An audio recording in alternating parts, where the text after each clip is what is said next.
Hello, আমি আজকে এসেছি আডলার স্বামী নিগমানন্দের যে ভক্ত সম্মেলন হচ্ছে সেই জায়গাটা দেখতে।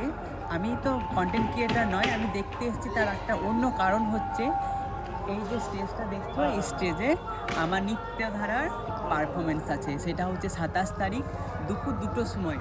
আর সেটাই দেখতে তো আমি তো অবাক যে এত বড় স্টেজে এসো।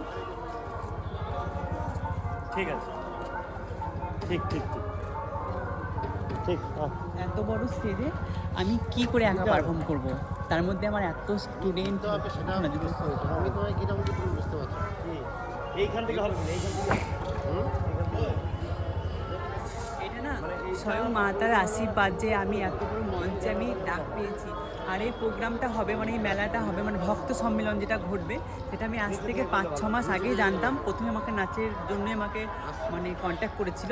তো আমি হ্যালো শুনে শুনে তো তখন বুঝতেই পারিনি যে এত বড় প্রোগ্রাম, কিন্তু আজ এসে আমি প্রচুরভাবে কী বলবো, মানে ভাষা হারিয়ে ফেলছি, কী বলবো। না লুকিয়ে রয়েছে প্রচুর মানে ভেতর থেকে আমি এত খুশি হয়েছি যে আমি বলে বোঝাতে পারবো না। মানে এত বড় স্টেজ আমার জন্য অপেক্ষা করছে।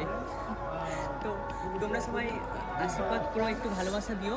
আর উপরওয়ালা আশীর্বাদ ছাড়া তো সব কিছু অসম্ভব। যেন আমি সুন্দরভাবে এখানকার আমার নৃত্যের ডালি আমার স্টুডেন্টদের নিয়ে আমি নিজেও পারফর্ম করবো, সেটা যেন আমি তুলে ধরতে পারি।